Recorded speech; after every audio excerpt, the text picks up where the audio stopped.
Welcome, everybody. John Zager. Good morning, good morning, good morning. Let's see. It's 11:12, 11:13, right in there. And I don't know what day it is. Thursday or Friday. I don't know. I don't keep track of that. I'm sorry, you guys. I'm in my truck getting ready to head out. I left early this morning and went to the gym and did my workout and stuff. And last night I biked I don't know, I guess it's a 2-hour ride on my bike, so I don't know how many miles I went. Probably, 1, 2, 3, 4, I don't know, probably 15-ish, something like that. So I got cardio last night, got weight training this morning, cleaned up, did my daily blog, yay. Looked at some statistics again, and things were looking pretty good on the blog side of things. And yesterday got good news on my podcast with those couple new people joining as members to listen. I appreciate that. Thank you very much. So the podcast today is kind of personal to me, and it's going to be some, I don't know, sharing about myself and some of the ways, or a way that I managed to, I don't know if I'm a step ahead, but continue to grow and move forward and make changes and, make my life better. But anyway, so the podcast this morning is, boy, this is a good podcast, you guys. Please pay attention. Please listen to it if you would. It's about self-love. This is my story. It's probably going to be in parts, but today is one part of my story, because I just can't tell my whole story in one 30-minute sort of deal. But so I grew up. It's really kind of cool. I grew up in a difficult family. They used to call it dysfunctional. Well, I'm not sure I'm willing to go down that road and say it was dysfunctional. But mom and dad, and I loved them. Loved my dad probably more than I loved my mom. My mom I loved off and on. She was the kind of woman, she was narcissistic, of course, and generalized border, anxiety disorder, and had some other kinds of things going on. But, she was always working the second job for the family to support us, because my dad worked at one job for 30-some years and then retired. And mom needed to work, and she was willing to do that. And so for those reasons, I love her. There were times that she would do awful things to our family, and during those times, I can't say I had a great amount of love for her. But they both gave for their kids. There was myself, and I have a sister. And we didn't have a whole lot. We probably were lower middle class. I don't know. But everything that my parents had, money or financially, they put towards the betterment of my sister and I. As far as I know, I don't have much recollection of my sister. She was trying to survive as much as I was trying to survive, so each of us probably were going down our own paths. But I got into, and I don't know how I got into, a private, all-boys Jesuit high school, which was very prestigious. And I played sports and was all-state and excelled there, and should have never happened. That was where, infinite possibilities exist when you go into the unknown. I was definitely in the unknown. That was not something that was pre-planned. And by the grace of God and whoever else, somehow I got in because we didn't have the money to get into that school. And I managed to pass. I wasn't an A or B student, I was a C student. And I had to work really hard to get through that. But the thing I found was doing the athletics really centered me so that I could do well enough with grades. And having gone to a Catholic grade school was another privilege. That was a privilege. Now, back then, this is like 100 years ago, but, back then, a Catholic grade school costs a whole lot more money than public grade schools. So again, and I remember Mom and Dad taking us religiously every Sunday to church. And I grew up Catholic, and my faith just got stronger as I got older. And that was really pretty cool. And then it came time. Now, understand, my mom and dad never said to me, I love you, or good job, or, you're doing great, or keep it up, or, they were trying to survive individually, one, as a marriage, two, and to support our family, three. They just wanted to get us through. And I don't think they were tuned into how to teach their kids things like how to be financially secure, because they were not. They just saw matter changes matter. What that means is that, if one job doesn't work, you work a second job, you work a third job until you get enough money between two people to support your family.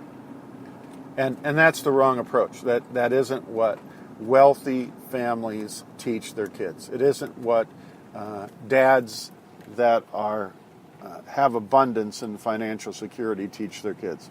You do not teach your kids to go out and get a job that pays an hourly wage. Won't ever work that way, let alone how to invest. My parents had no clue. I mean, even though we had a house and we had a nice car, my father had to maintain everything. He was the mechanic, he was the carpenter, he was the maintenance man, in addition to working his 40 hours. And the other thing that was interesting is he never missed a day of work in, 40 years. He was so devout to his family. Now, that's not to say he didn't do stupid things that hindered the family, because of course he did. Yeah, he did. But I loved him dearly. Never heard that back, but who cares? So I was never taught financial things, work things, work ethics. I was. You worked until you dropped. It was, back in my day, you never were taught about sex. You never really saw the bright side of relationships or relationship building or, maintaining a relationship. That just wasn't happening. And a lot of what kids have when they come from wealthy families, I did not have. I didn't have the personal education and training that those kids were taught by their families, by their moms and by their dads. I never had that. So as I got older, I had to accomplish things through trial and error, and probably more error than trial. So anyway, and then I had the opportunity, because I had gotten through high school, which was huge in my family, to go to college. Oh boy. And I wanted to go to a private Jesuit college out in Colorado.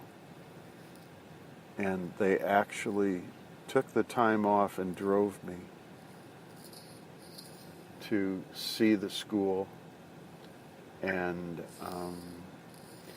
for them to see it and get all the business stuff taken care of and, quality of the school and this, that, and the other thing. And they never said I couldn't go, but while I was driving back, I knew I was not going to go there because of the price. My mom and dad didn't have the money to support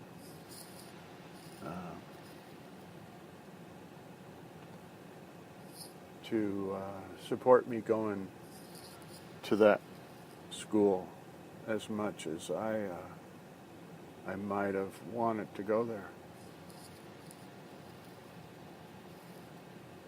And I understood all that. They said, if you want to go, you're going to go. They never said they loved me, but that's how they did it. And it was kind of nice that they took me there to look at it. And I told them thank you, but no. And then I had an opportunity to play ball down at Nebraska. And we did go down there and take a look. And, it would require staying in a dorm again. And, it wasn't like I was getting a ton of money to do this education there. And it would be a lot of out-of-money pocket for my parents. And as much as it would be an opportunity for me, I said no. And I ended up over at Creighton University in Omaha, Nebraska, for my bachelor's and some of my graduate work there. And it was affordable in the sense that I could live at home. I could eat at home. I could get a job to help pay for some of the books and some of the tuition. And my mom, I believe, found some private funding to make this possible. And it was the best of all worlds because it didn't pressure them. And the quality of the education was second to none. It was all Jesuit private school. So I was really fortunate in that regard. So I excelled in sports and found my calling to be psychology, and for the obvious reasons. I mean, I came from a family that probably had some issues, since I grew up with issues, and the belief that they instilled upon me. Mostly my mom. My dad was cool. My dad was just like, everything's kind of good, and we'll figure out how to get through this, and it'll be tough, and I'll cuss a little bit, but we'll get through it. My mom was more demoralizing and disrespectful and degrading to the family because she was angry and bitter that,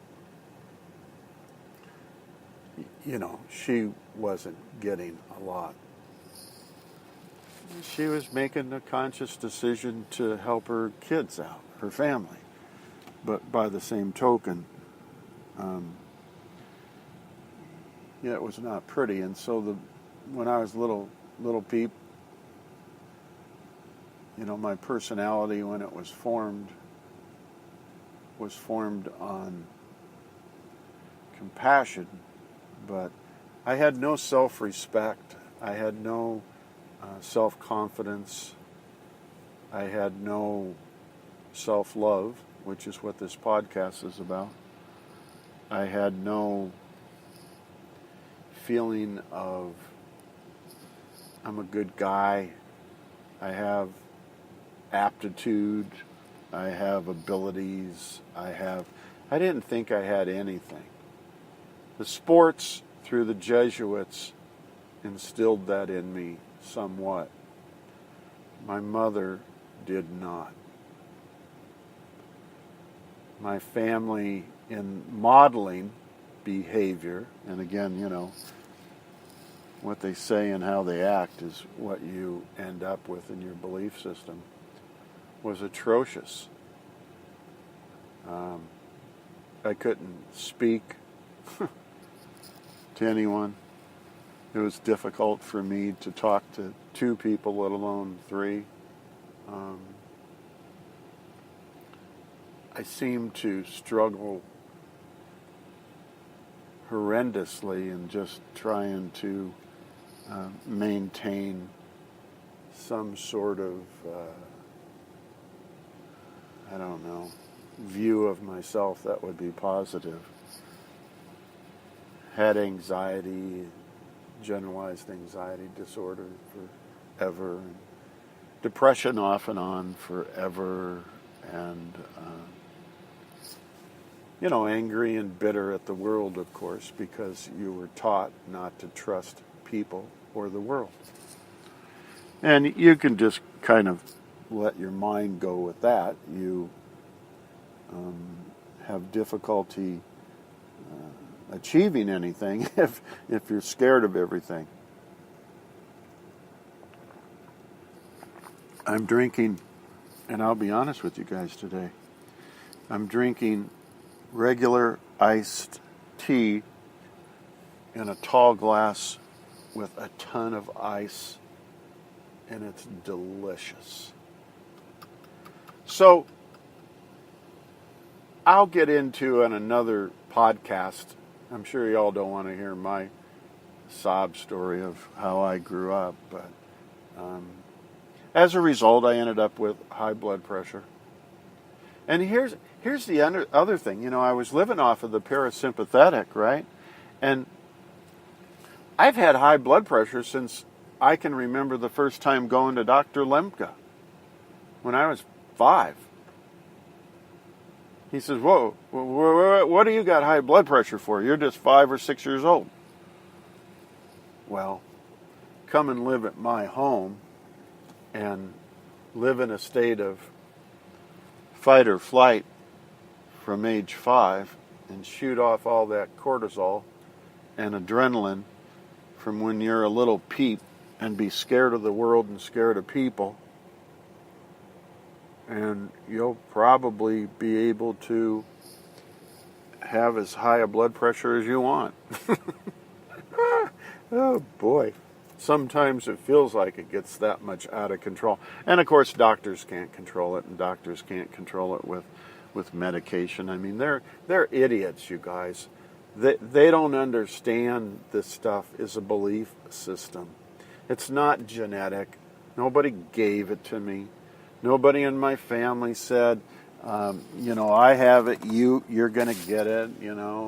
Nobody died of a heart attack. Nobody had a stroke. No, it's all emotional. Okay, so I got carried away there. Sorry. So I started several years ago, actually, as a result of getting introduced to Dr. Joe and his meditations and his self-healing and healing.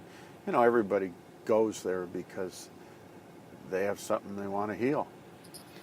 And Lord forbid I did.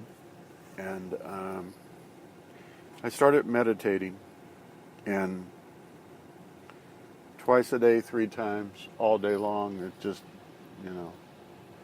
whatever I had to do, I was willing to do. And I started getting better.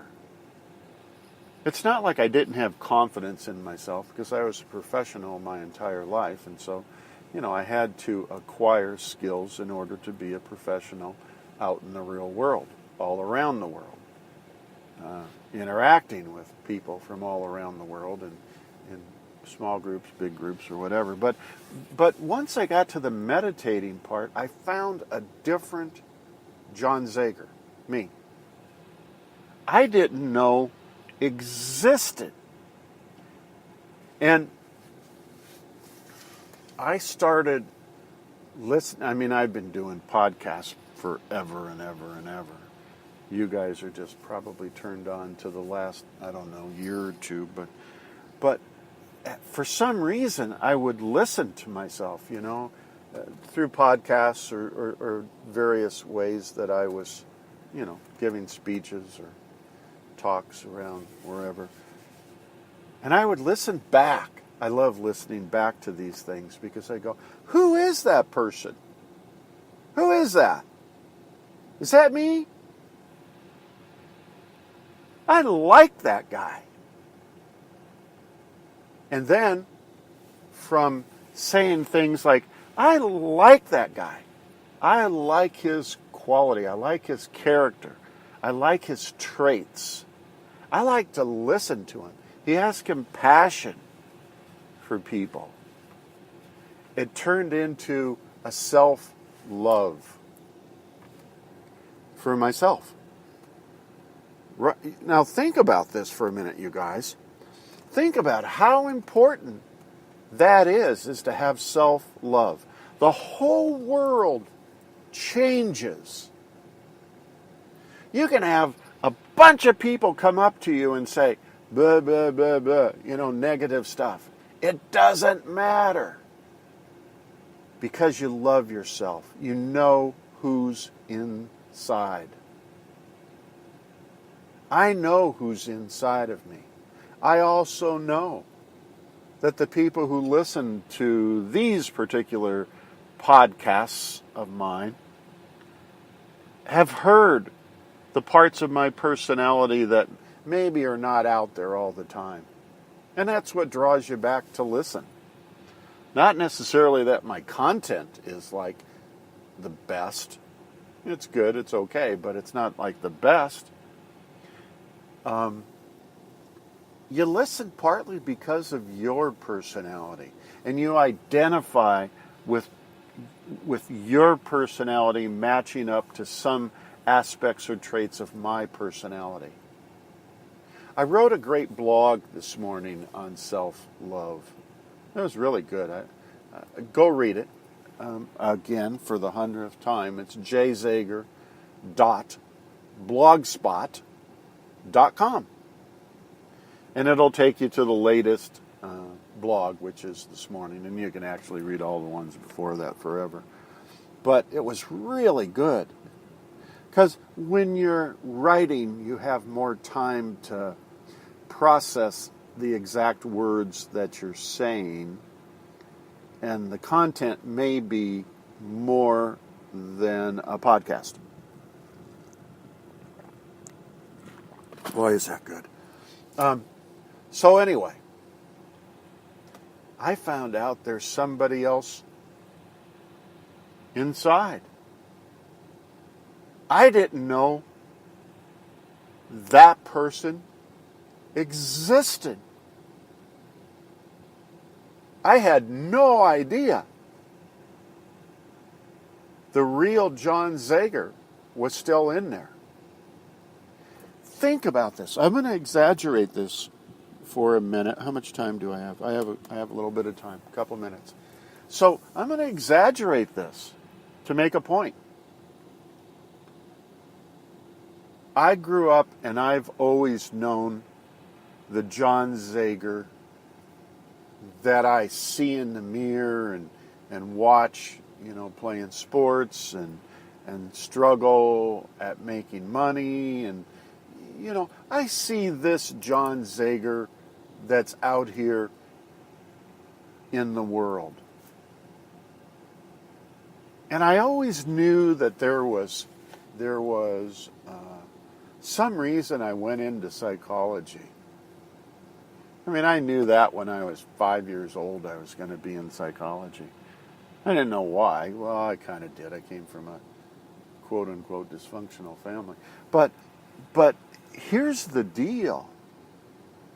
As I got older and started meditating and started listening to who I really am inside, I like myself. I love myself.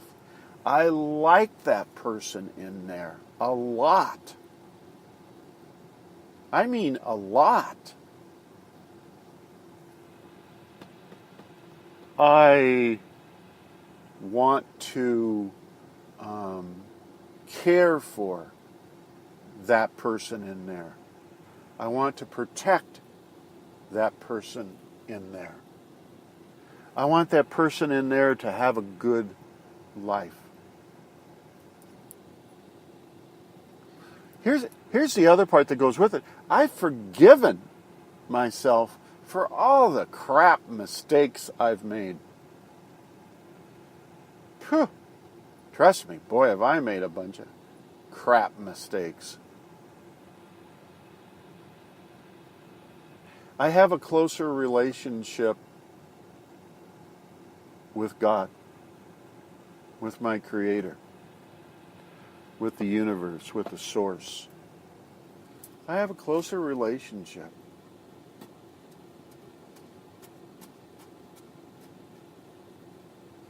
I love life.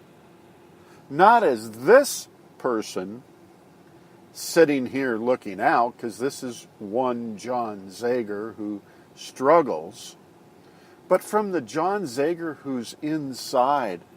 That's the person who loves life. I love life. I love adventure. I love doing things. I love creating. I love building. I love helping. I love being of service. And I'm good at what I do. So anyway, I'm not going to bore you anymore with my deal, but that's a little look at John Zager. And at another time, I'm going to maybe go into some more aspects of my testimony. But for today, that's good enough. And it's overcast here. Not overcast, hazy, I guess is what they call this. I didn't hear anything about rain. Just hot. Oh, God. I hope you all have a good day, whatever day it is. I don't know if it's Thursday or Friday, and I don't really care. But God bless everybody. Take care of one another, and I look forward to talking to you all again real soon. See you. Bye.